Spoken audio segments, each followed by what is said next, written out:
Do we have a Where in the World is MJF update? Want to sing the jingle? In the world is Maxwell Jacob Friedman. So nothing in the way of wrestling. In the wrestling ring. business. Is that how we say that from now on? The only confirmation that we have is that he is indeed alive.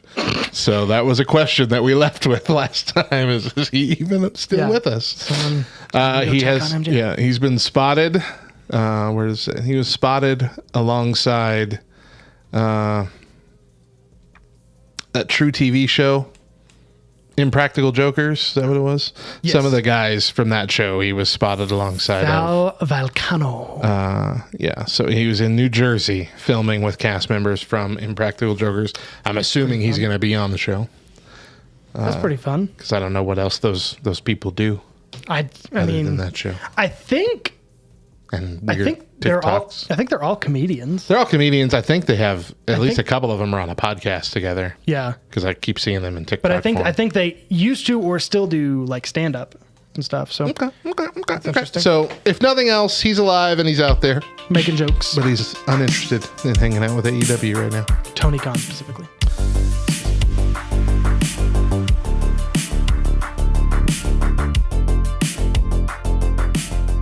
Welcome back, ladies and gentlemen, to the Two Words Podcast, where our two words today are minor titles. Yeah. We're talking about the titles like the Intercontinental title, the United States Championship, the TNT Championship, and who can not forget the X Division Championship. You just listen to them all already? I mean, you know. There's others, and we're going to talk about them. But you know, I think the cool thing about minor titles for me that's always attracted me to that more so than say your larger world heavyweight championships or your WWE titles or your AEW titles is like it's such a good way to help move a story with very little effort. Yeah. And some guys are able to use that minor title to help move the story forward. Who is your favorite minor title champion? See, you do this all the time. I'm not even going to talk about what. Just you give me a list of questions and then you do them out of order. Okay, we'll do them in the order I sent you. What's the best? I'm building a story here. Fine. Goodness. What's the best minor title? What's your favorite minor title? I like a lot of them. Okay. I liked the WCW Cruiserweight Championship because it actually meant something.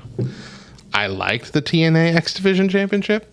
It started as like a high flyers thing, and then it kind of went to like the no limits, and that's when it got weird. Yeah. WWE Intercontinental Championship is obviously an amazing history and legacy. Yeah. The United States Championship spanning WCW and WWE, been really fun. But I think my favorite minor title of all time is WWE Hardcore Championship. WWF. It never was WWE. Yeah. WWF Hardcore Championship. You know what? That's a really good choice. That's an out there choice, but it's a really good choice because that was the one that could be defended wherever. And there's one famously, it's Crash Holly and somebody else in like a Chuck E. Cheese. I think it was Crash Holly and Hardcore Holly. Okay, yeah. Because that was usually what the back and forth was. Crash Holly and Hardcore Holly. But no, I mean, it started out as a joke, you know, something that Vince was giving to Mankind because, you know, Mankind did such a good job and you're never going to have the real title. So here's this title that we built from broken pieces of older titles. Yeah. And duct taped together. But he loved it so much. He was so genuinely touched by this gift. And, you know, it didn't start out as a 24/7 thing. You know, it started out as just like the legitimate, you're going to come out and have a hardcore wrestling match thing. But to change that to that, it can be defended anywhere, anytime, as long as you had a referee with you. That was fun. That made for a lot of the best, like, outside the box segments in the Attitude Era and early in the Ruthless Aggression Era. I loved it a lot. Yeah. I mean, I think for me, as far as just a historically good belt, the Intercontinental Championship. Absolutely. Because it really almost feels like it's a step above the other titles. It's currently the oldest still running title, right? And for the longest time, WWE, I mean, you know, WWF treated it as equal to the WWE or WWF title. I mean, like, you know, and you had fantastic matches, you know, and fantastic champions that title really, you know, made their career, and they told story, you know, the epic ladder match between Shawn Michaels and Razor Ramon. That was over the Intercontinental, over the real Intercontinental Championship. A lot of the early Stone Cold versus The Rock stuff too was around the Intercontinental Championship. Yeah. As far as, to me, the coolest idea for a minor championship, oddly enough, the X Division Championship. Yeah, because and I'll tell you why. Because like it's a cool champ. You know, it had the cool high flyers and all these guys. But then that's the one that if you won it, you got to exchange it in. You got to like turn it in for a chance at the TNA title. That's right. I forgot about that part. And to me, like that idea was really cool. Like you became basically the number one contender. Yeah. Whenever you wanted. It was like Money in the Bank almost. Yeah. Except not at any point, but yeah. So for me, really, the X Division, as far as a concept goes, really, really, really good. Who is what do you think is the dumbest? I'll go first with my dumbest because it's very obvious the TBS Championship, which is a title I'm sure none of you even knew existed. Isn't that the women's TV championship? It's the women's minor championship. Yeah. And it looks atrocious. It's a gold plate with the TBS logo on it in the bubble font. Oh, it's Jade Cargill deserves so much better. I mean, it was already a stretch with the TNT Championship having their logo on it. But I mean, like, they still made it look pretty cool. Yeah. But yeah, I need to look at it. I haven't seen it yet. It's not an attractive title. TBS title.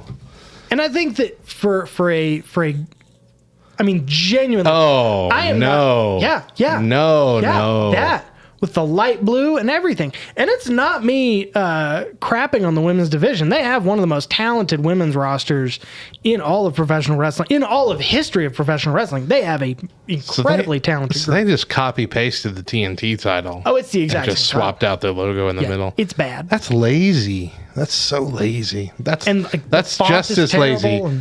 Just as lazy as all of the WWE top championships being the exact same title belt. Yeah. With color swaps. Wow. Yeah. That's sad. Okay. Yeah, that's a good one. My dumbest minor title choice is the little brother of the Hardcore Championship that they even had Mick Foley come out to reveal out of a bag the 24/7 championship. I just forget that title even exists. Right. Like, look, again, the idea behind it was to bring that part of the Hardcore Championship, it can be defended anywhere kind of thing, back because it was fun. And there've been a few. I mean, when R-Truth had it for the longest time, those were freaking funny. R-Truth can make gold out of a turd. Like it was great, but it wasn't because of the title. Yeah, it was because they gave R-Truth more airtime. Yeah, because R-Truth is hilarious. So yeah, now it's just still garbage. And what made it worse, dude, was that it was like the same. Like, Mick Foley came out with that little bag, got in the ring, and brought out this ugly green and gold thing, looking really wimpy, looked like a kid's toy. Yeah. And then the same week is when Bret Hart came out on AEW with a bag and pulled out the final design of the AEW championship belt. And it just made you think, oh, there's a winner right now, and it's not WWE. So personally, I'm going to say something a little out there, but I don't hate the design of the 24/7 championship. Really? I don't. I don't think it's a cool wrestling title by any stretch of the imagination, but I don't think it's as hideous as everybody thinks it is. They could have gone with a different shade of green, but I don't know how they could have made it better. Yeah. Needing the fact that they have to put the words or the numbers 24/7 on it. But it looked like like a diner sign. Exactly. Looks like a diner sign. I mean, that's really what it is. Like you hang it up over one of those. That might have actually been what their inspiration was for. My problem is that when in comparison to the other 24/7 championship that was had, which is the hardcore championship, the matches for kerfuffles for said championship were just dumb. Like there was no seriousness at all. Whereas like you had the Hollies. You had the Hollies, having a legitimate fight inside of a Chuck E. Cheese. Right. You had like R-Truth pretending to be Drake Maverick's fiance on their wedding night. Like, you know what I mean? Like, I also don't like that every single time they try and make a real match out of the 24/7 champion, it devolves into the 8,000 people that are chasing them around. Currently chasing around. Like sometimes give it a little elevation. Let it be what it is. Yeah. It doesn't have to. You can't. There's no surprise if like, okay, well, here they all come again. There's no excitement anymore when it's a given that that's how the match is going to end. So, who is your number one minor title champion, the holder of said champion? Okay, easy choice for me, AJ Styles. Both for TNA X Division and for his 3 runs as United States champion. I forget those. They were great. The first one wasn't that great, but the second 2 were great, and they were fairly long. Like, I think the last one was almost half a year. Okay. Fairly long, and it was during the time, in that last one at least, where it was the U.S. Open Challenge. So, like, every week there was a United States Championship match with AJ Styles, and they were always really good matches. Yeah. But also him with the X Division title. Like it was almost like that was made for him. It just felt like AJ Styles X Division title went hand in hand. He's been a great champion, but you don't, at least I don't ever really think of AJ Styles as the big top tier wrestler. I think of him along the same lines as kind of Dolph Ziggler or even The Undertaker, like the workhorse that's been here for years that carries the bulk of the company on his back. Yeah. Mostly out of the spotlight. I think that AJ Styles is... I think he could be top tier guy. I mean, I know you're not saying that he could. He is. But he's everything. He's not the guy, Yeah. But I think when you're sitting in creative and you've got a guy like AJ Styles, you don't go, okay, let's put him in a main event of WrestleMania against Roman Reigns, saying let's put him in a match with somebody who can wrestle the crap out of each other. Yeah. And put in a solid match like he did with Undertaker, like he did with Daniel Bryan and when Daniel Bryan tagged with Shane McMahon. WrestleMania. Like that was a good match. He wrestled did he wrestle John Moxley? I think he wrestled John Moxley. There was a triple threat match, and it was John Moxley, John Cena, and AJ Styles. Yeah, and that was like it's like we're gonna put this match together, and it's gonna be really good. So no, I love that. For me, I really love The Miz as Intercontinental Champion. Yeah, I'll give you that. To me, it's not hands down best, but when you talk about the Intercontinental title, he's holding it. Yeah. He was in my short list. Him, Dolph Ziggler. Dolph Ziggler is just great. And of course Shawn Michaels for me as Intercontinental champions. I guess, yeah. When you think about it, he didn't really hold the high title all that long. No, he the top really tier didn't. title. I consider him in my mind a top tier wrestler. We forgot about the European Championship. I didn't forget about it. I never forget. I just don't want to talk about it. When I hear the title European Championship, I immediately think D'Lo Brown holding it. Really? Because I think of Davey Boy Smith. Yeah. Okay. Yeah. Okay. But maybe that's just because he's European. I don't know if he ever even actually held the I just remember a long stretch of D'Lo Brown walking down with his head bobbling with that title. I also really love the unfortunate, very short run of Brody Lee as TNT champion. Really short. Because we all hated that belt when it first came out. Mm-hmm. So much of the point, that belt was so ugly that when they put it on air for the first time, they said, this isn't what it's going to look like forever. That's right. Like, they brought it out and was like, oh, we're going to change it. Don't worry. It's hideous now, but it's done. It's going to be better. Still baking. But he really, like, when he held that title, I was like, okay, this is a legitimate title. Yeah. And especially his match with Cody Rhodes, and it was just, I don't know. I think it was amazing. It could have been much. Yeah, it could have gone on for a long time and really given a lot of weight to that title. Yeah. And so finally, I guess the real question is, what do we do to make minor titles great again? I think that, and this is me comparing wrestling now to wrestling in the Attitude Era, and it's really kind of focused on WWE at the moment. I think we need to start seeing them defended more in main events, especially in the WWE. They don't feel like real stakes matches where the title could change hands on TV anymore. Yeah. Like, you'll have these matches. We had a great one this past Raw. I think we've had one the last couple of Raws. And great matches, but you never really feel as a fan, yeah, but the challenger's gonna, you never feel the challenger's gonna win on TV. Back in the Attitude Era, those were changing hands on TV all the time. You never knew. You never knew.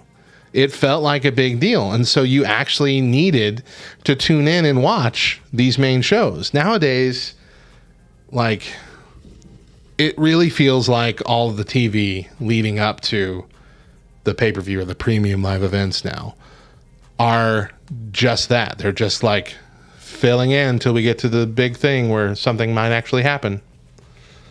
And so it's like you could, and we did this, I did this most of the summer. You could not watch TV. Yeah. You could just watch the pay-per-views. They do a nice little recap before every match, and so you'll see what you missed. And it usually wasn't all that much. No. And then you have the match, and it might change hands, it might not. I really think, because, of course, the pay-per-views, there are 4 major titles in WWE, that one of them is going to be the main event in the pay-per-view. Okay, it's going to be WWE, it's going to be Universal, it's going to be Women's SmackDown or Women's Raw. One of those is going to be the main event, if not multiple. It's never going to be Intercontinental Championship at the top. It's never going to be United States at the top. It's never going to be Tag Team at the top. And it was never meant to be. Right. That's what TV should be for. Okay. And like I said, we're seeing that more with the titles, but we should see those titles change hands on TV. It shouldn't just be building up to the pay-per-views for those titles. We should see actual changes happen on TV and use the pay-per-views for the mandatory rematches or something like that. But build story around TV that makes you have to tune in. That makes you think, look, this might happen. Build it up to where you could actually see something change. I think in the last 5 years, I can only remember one real title change for like an established belt on Raw or SmackDown. 1 or 2, maybe, but infrequent enough that you don't remember them. Yeah. Like we talked about the Mick Foley thing that happened when he won the WWF Championship on Raw. On TV. Like that was a pay-per-view level moment that they gave you on Raw. Yeah. And it made you want to keep tuning in. That was the turning point. That was the change. That's what brought them back up. Do stuff like that. It doesn't have to be every week. Of course not. But just often enough that people are like, but it could happen. Could happen. Yeah. And I mean, make them matches that we care about. Like, right. And I really am encouraged by these last couple weeks. Yeah. Because they have been making the matches really good. And I think that's a lot to do with Triple H was a part of these title pictures in the Attitude Era, and he remembers what that was like.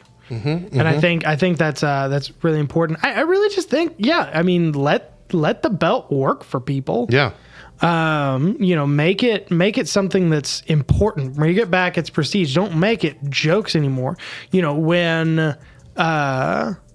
When John Cena was doing his open challenge for United States Championship. Yeah, he started that, yeah. I mean, really, and you think, like, John Cena was big enough, he didn't have to be United States champion. Right. This was after he'd been WWE champion like 14, 15 times. Yeah. But he did those and, introduced us with these great matches to Kevin Owens. And, there were a few, but there weren't that many joke matches. Right. Most of them were legitimate, real good matches. I remember my first moment where I realized that some of these titles just don't make, just people don't care about.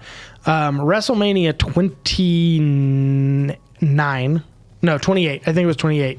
We're watching this pay-per-view, and they're like, oh, and what you missed on the pre-show, The Miz won the Intercontinental title against Wade Barrett. And I'm like, I would much rather have watched that than watch somebody call my mama. Like, I would have much rather watched that than Tilo versus the People Power business. I'd have much rather watched that. Yeah, I agree. Then it's the Intercontinental Championship pretty much across the board that's getting the short end of the stick. Again, I can't tell you who the champion is right now. Ricochet.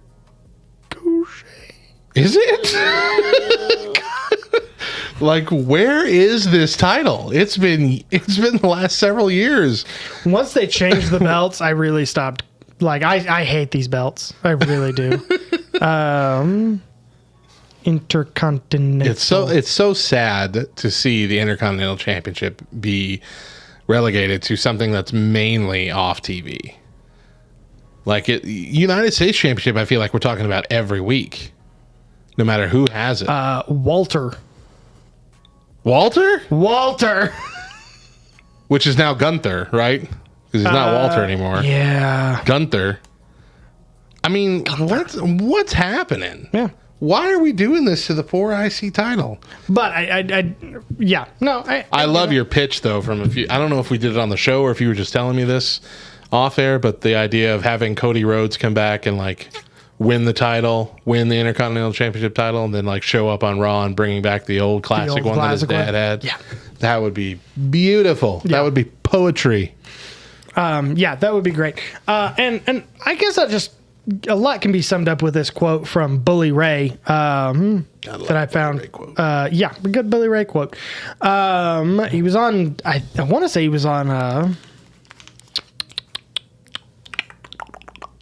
A lot of this podcast has been us trying to think of names. Why can't I think? It's all right. Just read the quote. It exists. Google it and you'll find it from where. Here's the thing about the IC Championship. I don't know what they are anymore. I don't know why I should care about these championships anymore. I don't get it. Normally, the man or woman makes the championship, or the championship makes the man or woman. Let's take the Intercontinental Championship in the WWE, which is supposed to be the second most important championship in the WWE. But what is the championship doing for Ricochet? I guess this is when Ricochet had the title.